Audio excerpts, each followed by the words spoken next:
ล้านแสนสองสามสี่ห้าหกเจ็ดแปดเก้าสิบคำแต่ที่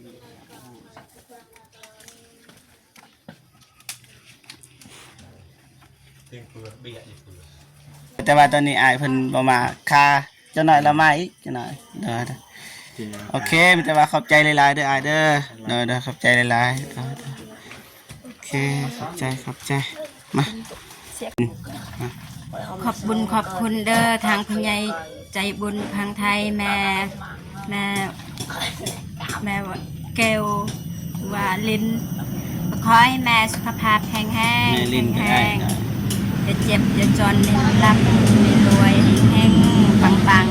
เหตุเวียกการงานอะไรก็ขอประสบผลความสำเร็จให้อายุมันคนยืนนอนก็ได้เงินหมื่นตื่นก็ได้เงินแสนไปที่ใดก็ให้ไปฮอดจอดถึงมีคนหักคนหอมให้เจริญรุ่งเรืองปรารถนาสิ่งใดก็ได้สิ่งนั้นเด้อ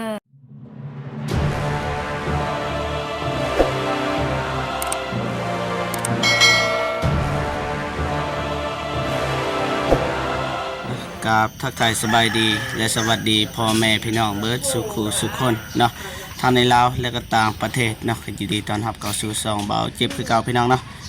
โอเคมื้อนี้ก็พอดีอ้ายเพิ่นเอาปอกทอมาส่งพี่น้องเนาะเฮาก็สิจ่ายเงินนำเลยพี่น้องเนาะตอนนี้ก็พดรถมาฮอดแล้วพี่น้องเนาะ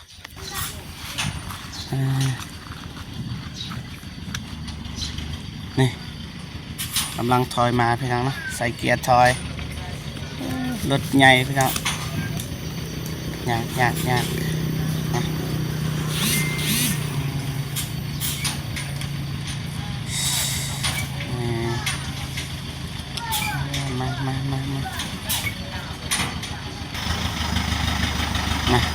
มา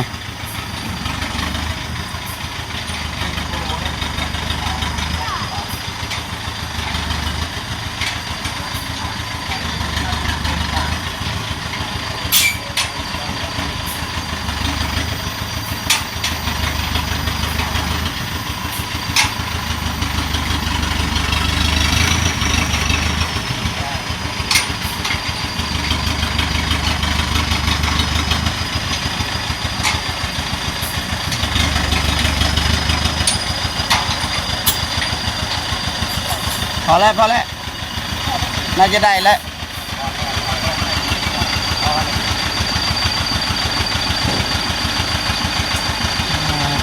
น้องนะ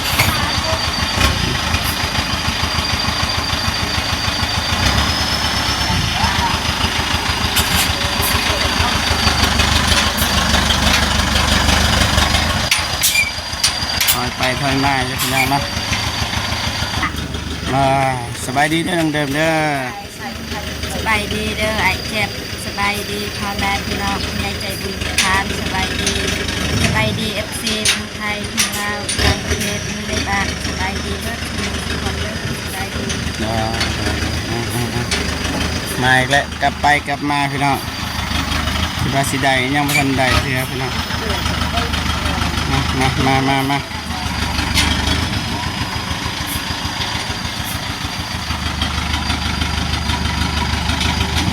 น่าจะได้แล้ว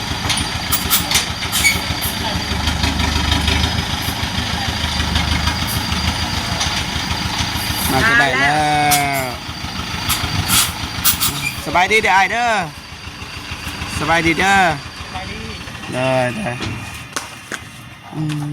คนโต๊ะในเตี้ยวที่อยากปันลม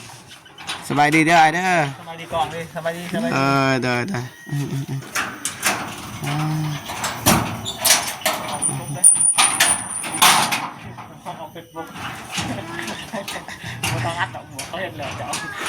เอาเป็นยังบ่ได้เฮ็ดซัว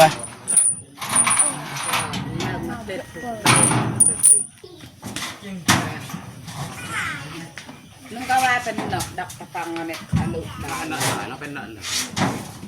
แต่งกลางเด็กเหล่าดูกลางน้ำกลางให้เหล่าก็ไอ้ก้ายเกาเจียวยิง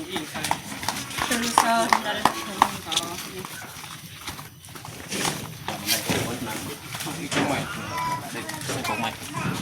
ครับ cái mà mua cái bao trầu mẹ bao trầu đọc cái băng đào đó เด้อ cái nói lọc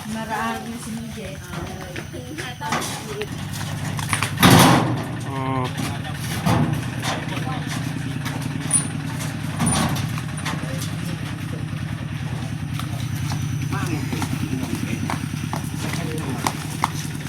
ชื่อเบาเลยเบาแล้วเบา phải có nên tặng dài phải như thải cho về nhạc bình từ tận 10 ปีแล้วก็nhạc bình ơi nặng nhạc ลิงโกยโอ้จะไปตอนบ้านประกอบก็ไม่ถ่าย เลยเวทอันนี้ใคร kéo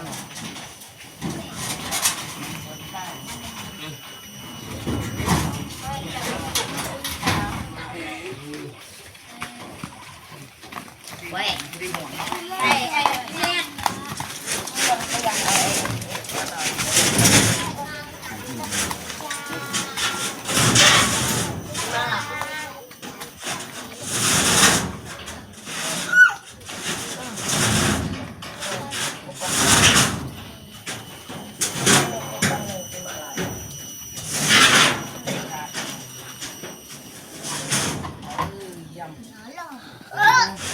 ท่านรู้จักว่าสิเขาเฟซบุ๊กกะ ไปไหน แต่งตัวรอ โอ้อืม เฮ้ยไปจ้ะ cái mùi là dòng cái cần mùi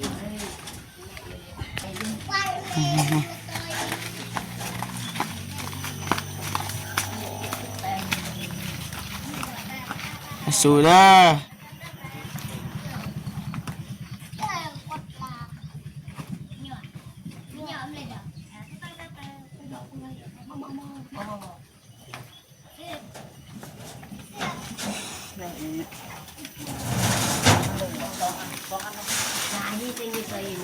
nhang sao căn hạ nhang sao không chờ đồng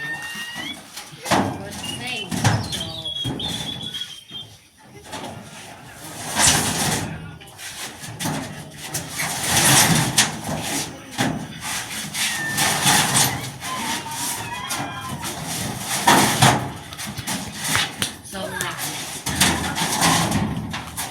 วันละเจ็ด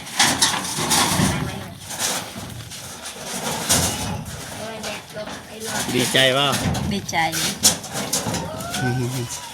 đi chạy hai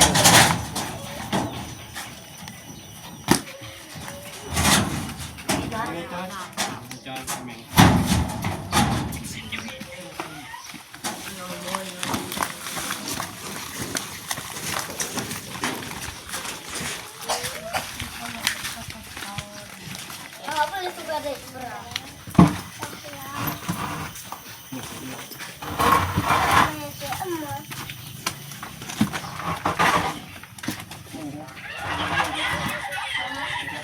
ไม่ดอกมันก็ดอกอะไรเยอะป่ะ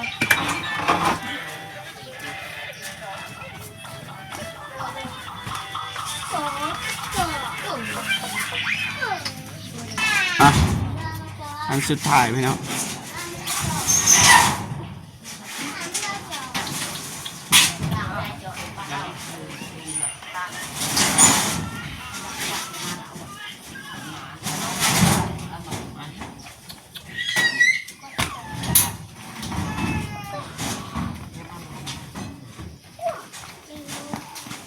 เรียบร้อยเนาะ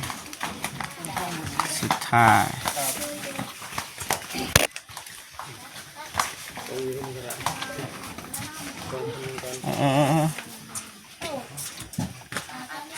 สำเร็จเรียบร้อย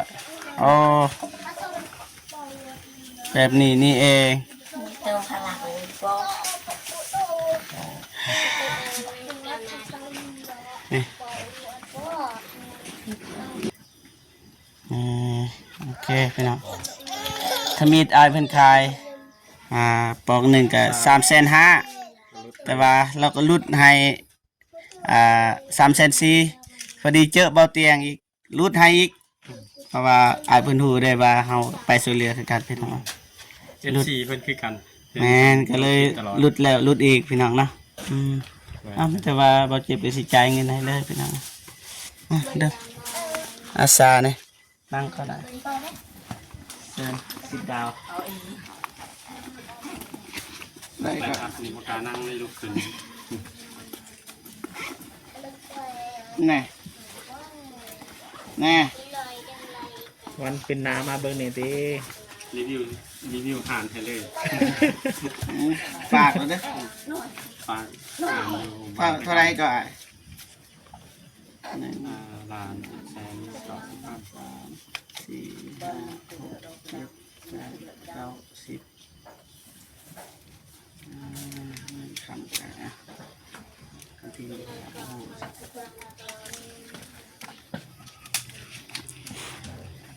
เพียงเพื่อเบียดอีกเพื่อ 1,50,000,000 เลิศแล้วให้แน่ก็สิจับให้เจ้ากดเอานำ Facebook เพิ่นเขาโทรศัพท์เพิ่นนี่ เฟซบุ๊กไอเจ็บ แม่น 8 ซื้อเจ็บ ฝากเก็บ 8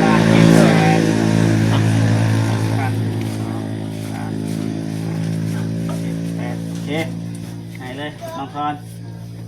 โอเคถูกใจกันมาบ้านนี้หาคนแล้วบ้านนี้ว่าอายเพิ่นก็ข้าวเวียด ท่านบ่ค่าอยากช่วยอยู่ แม่น เจ้า อย่าพาขอบใจหลายๆเด้อเทมาซอยเด้อ เด้อ พอท่านรู้ใจหาก็รู้ไทยเพราะว่า แม่ เนื่องมากก็เฮาก็เป็น FC ไอ เมืองทอง เป็นก็เบิ่งคลิปเพิ่นตลอดเพิ่นลงตลอดโอ้ยชมเชยได้เพิ่นเฮ็ดได้นะ เด้อ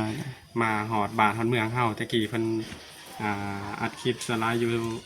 สวรรค์เขตคำมวลบ่เขตบ้านเพิ่นแต่ว่าเพิ่นมาหอดเมืองเขาแต่งแข่งสิกองเฮาก็ดีใจนํ เด้อ นะ ก็เลยลุดให้นะ ช่วยเหลือแม่นเฮาเห็นเพิ่นก็โอ้ดีใจหลายซะนะขอบ แต่ ใจหลาย โดยแต่ว่าตอนนี้อายเพิ่นบ่มาค่าเจ้าหน่อยละมาอีกเจ้าหน่อยเด้อโอเคมีแต่ว่าขอบใจหลายๆเด้ออายเด้อเด้อขอบใจหลายๆโอเคขอบใจมาโอเคพ่อแม่พี่น้องเนาะมาแล้วนี่บอกมาครบแล้วมี5พี่น้องเนาะกับนี่ปลามันพี่น้องเนาะราคา1,790,000พี่น้องเนาะแต่ว่าเบาเจ็บให้เลย1,800,000พี่น้องเนาะเติมให้เลยเพราะว่าอายก็หลุดลายแล้วพี่น้องเนาะซอยกันผู้หนึ่งซอยผู้หนึ่งก็ซอยประมาณนี้พี่น้องเนาะดีใจบ่ ดีใจดีอกดีใจแฮง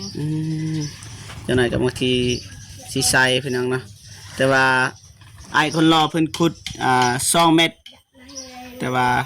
เฮาสร้างตัวนี้มี5เพราะว่าปรึกษากับไอเตียงเมื่อวานกับบ่อนงเราก็ยืนคุยกันกับอายเพิ่นเจ้าของปอกนี้ก็เลยไอเตียงเพิ่นว่าเอาหาซะเนาะประมาณนี้เราก็เลยเราต้องเสือเพราะว่าไอเตียงเพิ่นก็เคยเฮ็ดหลายอย่างมาแล้วเราต้องเอาใจอายเพิ่นเพราะว่าอายเพิ่นฮู้ทุกอย่างพี่น้องเนาะเราก็เลยสั่งมาหาพี่น้องเนาะมันอาจจะเกินในหน่อยหนึงก็บ่เป็นหยังไอ้เพิ่นว่าคันดุก็ให้เบาเจ็บขุดก็ได้พี่น้องเนาะบางทีก็เฮาก็สิขุดต่อให้มันเลิกอีกเพราะว่าเขาอยากให้ใส่หาพี่น้องเนาะตามที่อายเพิ่นบอกพี่น้องเนาะโอเคแต่ว่าให้น้องเดิมขอบอกขอบใจแล้วก็ขอบุญกับคุณแม่จากฝั่งไทยนะเพิ่นเอาเงินมาให้ซื้อปอกส่วนพี่น้องนะแม่ลินนะ ขอบบุญขอบคุณเด้อทางผู้ใหญ่